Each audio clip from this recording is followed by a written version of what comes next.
मेरे 10th में 7.4 CGPA थे, 12th में मेरे 73.4 परसेंटेज थे, बट मेरी डिग्री या फिर मेरी इंजीनियरिंग में मेरे 8+ सीजीपीए थे। तो स्कूल से कॉलेज में जंप करने में जो मेरे सीजीपीए बने, इस मेरे को इतनी खुशी तो नहीं, बट मेरे को खुद की बेवकूफ़ी या फिर खुद के मिस्टेक्स पर बहुत ज़्यादा गुस्सा है, क्योंकि ये जो हाई मार्क्स है मैं बहुत ईजिली स्कोर कर लेता अगर मेरे को ये कॉलेज में ही पता चल जाता। आपके केस में बोलूँ तो बात करने वाली बात तो ये है कि आखिर आपके क्यों नहीं बन पा रहे हैं हाई मार्क्स, और क्यों आपके साथ वालों के आसानी से वो अच्छे नंबर ला पा रहे हैं, और आप कैसे उन हाई स्कोर वाले सर्कल में आ सकते हो, और वो कौन कौन सी सीक्रेट स्ट्रेटजी है जिस वजह से मैंने अपने नंबर्स बढ़ा पाया, इवन आप भी बढ़ा सकते हो। तो वीडियो को शुरुआत करने से पहले चलो एक किस्से के बारे में बात करते हैं जो कि हम इमेजिनेशन के थ्रू करते हैं। मान लो एक व्यक्ति है जो 25 साल का हो चुका है और उससे बाइक चलाते नहीं बनती। अब बॉयज ग्रुप में अगर किसी व्यक्ति से 25 एज तक बाइक चलाते नहीं आती है तो इट्स क्वाइट थोड़ी सी शर्म वाली बात है। मान लो कि अब वो व्यक्ति बोलता है कि ठीक है, मैं 25 साल का हो चुका, मुझे बाइक चलाना बहुत ज़्यादा ज़रूरी, मुझे बाइक चलानी पड़ेगी।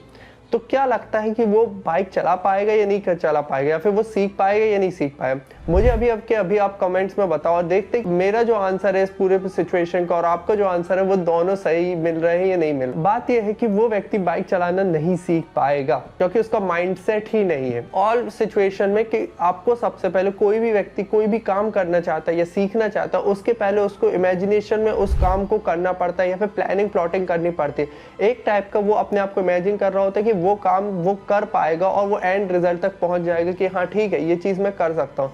बट हमारे केस में दिक्कत ये है कि आप अपनी सिचुएशन उठा के देखो, क्या आप जैसे हाई मार्क्स के बारे में सोचते हो तो क्या आप सच में एज अ टॉपर की तरह माइंडसेट रख पाते हो कि ठीक है, अपने आप को इमेजिनेशन वे में ही आप अपने आप को मैनिफेस्ट कर रहे हो कि ठीक है, मैं एज अ टॉपर हूँ, मैं सच में आसानी से कर सकता हूँ। एवरेज लोगों की, हमारे जैसे आपके जैसे लोगों की दिक्कत यही बनती है कि we try to be an average person, कि हमें ऐसा लगता है 70-80% आ जाए, इट्स ओके। बट टॉपर की स्ट्रेटेजी ये रहती है वो कैसे 100% ला सकता है।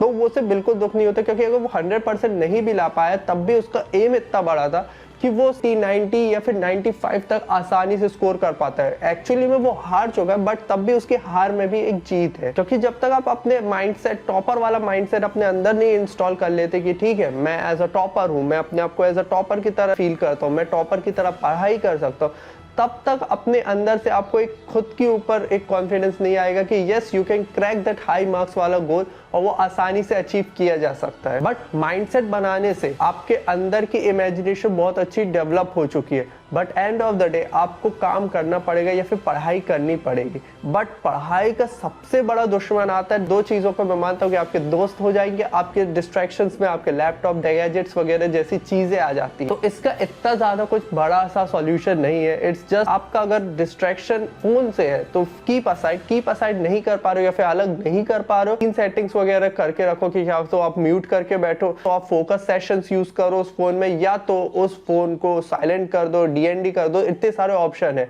क्योंकि जब जब आप ये चीजों को यूज करोगे तो आपको एक डिस्ट्रैक्शन से फ्री हो जाते हो, दैट इज आपका मोबाइल फोन, कि आपको इतना ज्यादा उसकी नोटिफिकेशन एंड एक्सेट्रा थिंग्स नहीं मिल रही होगी जो आपके कहीं ना कहीं जो आप और आपके बीच के जो हाई मार्क्स का फासले वो कम कर रहे होंगे। कई केसेस में क्या होता है कि जैसे हमारी स्टडी टेबल है, वहां पर भी बहुत ज्यादा मैसीनेस रहता है कि कई बुक्स हमारी इधर उधर पड़ी रहती है, और ऑब्वियसली उतनी सारी बुक्स से हम पढ़ाई नहीं कर रहे होते, और वही जो आजू बाजू की चीजें हैं वो हमें बहुत ज्यादा डिस्ट्रैक्ट कर रही होती कि समथिंग, अगर आपका कोई लैपटॉप वहीं पर पड़ा है या फिर समथिंग आपका कोई स्टेशनरी वहीं पर पड़ी जो यूजफुल नहीं है, तब भी उसके बारे में आपका माइंड बहुत ज्यादा सोचने लगेगा और आपको पता भी नहीं चलेगा, you are distracted from the study.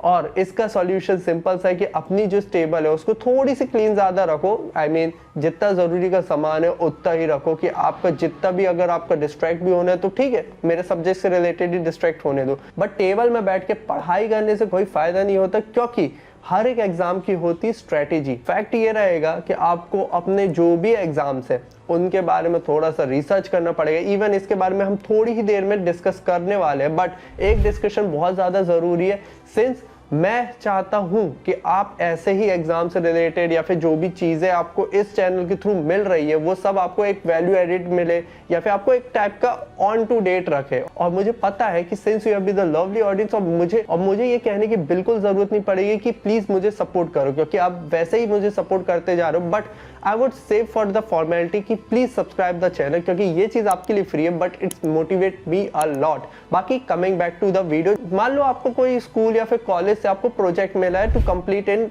10 days या 11 डेज, ओके। अब उस ग्रुप में करीब 5 लोग हैं। अब आप बताइए कि 5 में से कितने लोग एक्चुअली में वर्क कर रहे होते हैं। ऑब्वियसली हमारा व्यक्ति 1 या 2 व्यक्ति ही वर्क कर रहे होते हैं। That is the 20% of the people are working for the project, और वही लोग 80% ऑफ द आउटपुट भी निकाल रहे हैं। और यही सीन अगर आप असाइनमेंट केस में देखो कि आप किसी टीचर ने आप लोगों को असाइनमेंट दिए, तो ज्यादातर जो टॉपर्स रहते हैं that is 20% of the people, और वही असाइनमेंट के क्वेश्चंस बना रहे होते हैं और 80% ऑफ द पीपल उन क्वेश्चंस को कॉपी कर रहे होते हैं। और ये चीज हर जगह रहती है। जहां पर हमने बात की थी understanding the concept of the exam, यहाँ पर एक चीज कर सकते हो दैट इज कि 80-20% रूल लगाओ। 80-20% इन द एग्जाम्स कैसे लग सकता है या फिर सिलेबस कैसे लग सकता है। तो एक चीज नोटिस करना कि जब भी कोई सिलेबस या फिर कोई सर्टेन एग्जाम्स के बारे में बात करते हैं for the 9th 10th 11th 12th college वाले एग्जाम्स, भी चीज कॉमन रहती है कि 20% ऑफ द सिलेबस जो रहता है उसी से 80% ऑफ द मार्क्स आप स्कोर कर सकते हो। एक क्लास 10th या 9th में एक चैप्टर है that is Newton's law of motion. ये जो टॉपिक है ये एक्चुअल में आपके one of the best topic है या फिर one of the important topic जिससे हर साल क्वेश्चन बन रहे होते हैं। तो आप कोई भी एक टीचर से पूछोगे तो वो बोलेगा ओके ये वाला टॉपिक बहुत ज्यादा इंपॉर्टेंट है, 3 लॉज हमेशा याद रखना, ये आपको लाइफ में भी काम कर रहा होगा या फिर समथिंग एग्जाम में तो हेल्प कर रहा होगा। तो यहाँ से जब आप सिलेबस जैसी चीजों को फिगर आउट करते हो या फिर अपने एग्जाम्स को अंडरस्टैंड करने की कोशिश करते हो, तो आपको पता चलता है कि भाई सिर्फ मुझे 20% सिलेबस फोकस करूंगा तब भी मेरे 80% ऑफ द मार्क्स आ रहे होंगे। और ये चीज मेरे को पूरा सिलेबस पढ़ने की भी जरूरत नहीं है। बट पैटर्न निकालने के लिए एक और चीज जरूरी हो जाती है। जब हम एग्जाम के बारे में बात कर रहे होते हैं कि हम एग्जाम को पढ़ना चाहते हैं, तो we have to figure out कि पर्टिकुलर एग्जाम का क्या वो न्यूमेरिकल बेस्ड क्वेश्चन ज्यादा आते हैं या फिर थ्योरेटिकल बेस्ड क्वेश्चन ज्यादा आते हैं। जस्ट लाइक थर्मोडायनेमिक्स जैसा एग्जांपल है तो यहाँ पर न्यूमेरिकल बेस्ड जाते हैं। और यही चीज आपको फिगर आउट होती है जब आप क्वेश्चंस को निकालते हो, दैट इज PYQs, कि आप देखते हो ओके ये इस टाइप के क्वेश्चंस बन रहे हैं तो हमारे ज्यादातर क्वेश्चन इस वे में आ रहे होते हैं। और यही कॉन्सेप्ट आप लगाओगे तो आपको पता चल चुका होगा कि ओके हमने तो भाई एग्जाम को अंडरस्टैंड कर लिया है कि हर एक एग्जाम की अलग अलग स्ट्रेटेजी, हर एक सब्जेक्ट की अलग अलग स्ट्रेटेजी है। और वही बात जो है वो टॉपर्स या फिर मैंने अपने कॉलेज टाइम में सीख लिया था कि भाई एक्चुअली में हर एक एग्जाम की अलग अलग स्ट्रेटेजी से पढ़ना पड़ता है। कोई एग्जाम बहुत ज्यादा थ्योरेटिकल है, कोई एग्जाम बहुत ज्यादा न्यूमेरिकल है। अब इन दोनों का हम वाइस वर्सा करेंगे तो हम एवरेज या फिर फेलियर वाली कैटेगरी में ऑब्वियसली आ जाएंगे। मुझे मेरा रीजन समझ आया था, कॉलेज पहुंचा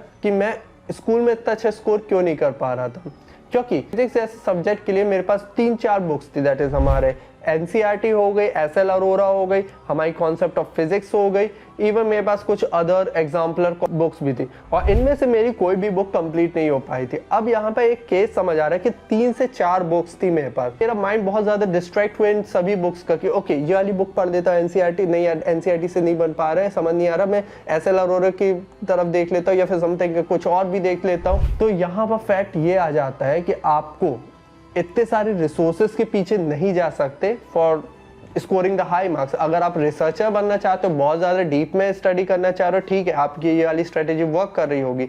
बट अगर आप सिर्फ मार्क्स के पीछे, हाई मार्क्स का एक एम लेके चल रहे हो, be confident with the one resource की, ठीक है एक बुक से पढ़ रहे होंगे, एक रिसोर्स से पढ़ रहे होंगे या फिर एक संत कहीं से पढ़ रहे होंगे। जैसे मेरे कॉलेज में क्या करने लगे थे, मैं बुक से तो बिल्कुल नहीं पढ़ता था, बट मैं एक YouTube वीडियो से जरूर पढ़ता था। ठीक है मैं इस पूरा रिसोर्स को सिंपली मैं बोलूँ, मैं पूरी जितनी भी कॉलेज की पढ़ाई है मैंने YouTube वीडियो से सीख के अपने एग्जाम्स को नेल आउट किया है। और इतनी सारी बुक पढ़ के भी आप एक बहुत ज़्यादा मास्टर नहीं कर पाओगे क्योंकि आपके कॉन्सेप्ट बहुत ज़्यादा वीक रहे होंगे। और यहीं पर मेरे को एक कोट याद आता है फ्रॉम द ब्रूस ली, जो वो कहते हैं कि मुझे सामने वाले के 10,000 मूव से बिल्कुल खतरा नहीं है, बट मुझे उस पर्टिकुलर मूव से ज़्यादा खतरा है जो उसने 10,000 टाइम्स प्रैक्टिस किया होगा। और यहीं पर एक फैक्ट आ जाता है कि आपकी रिवीजन ज़्यादा होनी पड़ेगी अगर हाई मार्क्स का आप एम कर रहे हो, क्योंकि ब्रेन मेरे से ये कहना चाहता है कि सर मैं क्रिएटिविटी के लिए बना हूं, मैं आपको नए आइडियाज बना सकता हूं, मैं आपको थोड़े से अच्छे मेथड्स बता सकता हूं किसी पर्टिकुलर की चीज के, बट मेरे अंदर इतनी ज्यादा कैपेसिटी नहीं है कि मैं बहुत ज्यादा आपकी जो रिमेम्बरिंग पावर है उसको इंक्रीज कर दूं या फिर मैं बहुत सी चीजें याद कर सकूं। इसके लिए आपको बार बार रिवाइज करना ही पड़ेगा। और ये चीज आप करके देख लेना कि आप सिलेबस कंप्लीट करने के पीछे इतना ज्यादा पागल मत हो, please focus on the revision, ठीक है। 5 यूनिट आने वाली है, 3 से 4 यूनिट हो गई, प्लीज़ उधर से रिवीजन करना स्टार्ट कर दो अगर आपके पास टाइम नहीं है। इंजीनियरिंग टाइम में मैंने यही किया था, मेरी कभी भी 5 यूनिट्स नहीं हो पाई थी, क्योंकि इट्स इंजीनियरिंग में बहुत ज़्यादा हैक्टिक रहता है कि डिफरेंट चीज़ों को करते रहते हैं। Even we don't want to be the 9 CGPA वाला एम नहीं रहता, क्योंकि 9 CGPA लाना एक्चुअली में बहुत ज़्यादा टफ रहता है। तो वी फिगर आउट कि ठीक है, मैं रिवीजन पे ज़्यादा फोकस कर रहा हूँ। ये चीज़ मैंने एक्चुअली मैं 10th और 12th में नहीं करी, और मुझे पता है कि इनमें से बहुत से पॉइंट्स, अगर आप कॉलेज स्टूडेंट आप जानते हो कि ये वाली चीज़ एक्चुअल में मैंने गलतियाँ की, इसलिए मेरे 10th या 12th में इतने अच्छे मार्क्स नहीं आ पाए, या फिर मैंने ये चीज़ों को अच्छे से किया इसलिए मेरे CGPA अच्छे बन रहे हैं। हाई मार्क्स की जो बात है वो एक्चुअल में आपको ऐसा नहीं है कि एक सर्टेन पूरी लाइफ लॉन्ग काम कर रही होगी, बट हाई मार्क्स एक सर्टेन बोले तो टेम्पररी लेवल पे काम कर रही होगी कि 12th के बाद आपको अगर कॉलेज जा रहे हो तो उसमें ज़्यादा हेल्प कर रही होगी कि एडमिशन हो गया, और फिर नेक्स्ट क्लासेस में एक एक स्टेप में आपको हेल्प कर रही होगी, बट लाइफ लॉन्ग के लिए मार्क्स से हेल्प नहीं कर रही होगी। बट एक चीज़ ज़रूर हेल्प कर रही है, दैट इज़ आपका कॉन्फिडेंस, कि जब भी आप किसी परेशानी में रहते हो, जैसे मैं कई बार होता है कि अपन थोड़े से नीचे हो जाते हैं, लो फीलिंग रहती है, तब मेरे को एक अपने कॉलेज डिग्री के जो एक मार्क्स है वो मेरे को अच्छे लगते हैं। ओके, मैंने बहुत ज़्यादा कम एफर्ट दिया था, I am the talented one, मैंने इतने CGPA स्कोर किए, वो कॉन्फिडेंस करता है कि ये जो चीज़ है मैंने फिगर आउट कर ली थी उस टाइम पे, तो अभी तो मैं बहुत ज़्यादा आगे बढ़ चुका हूँ। पर हाई मार्क्स लाने के लिए ये फैक्ट नहीं बदलेगा जो मैंने इस वीडियो में बिल्कुल नहीं बात की, दैट इज स्टडी तो करना ही पड़ेगा, फिर पढ़ाई तो करनी पड़ेगी, और स्टडी से हमारा है दूर दूर का नाता। तो स्टडी कैसे करें अगर तुम फील ही नहीं कर रहे हो कि यार मन ही नहीं कर रहा मेरा पढ़ाई करने का, तो watch this video till the very and. इतनी ज्यादा ओपनली बात की गई है, बहुत आसानी से तुम्हें समझ आ जाएगा ये वीडियो के through. I will see you in the next video, till then see have a good day. Hare Krishna.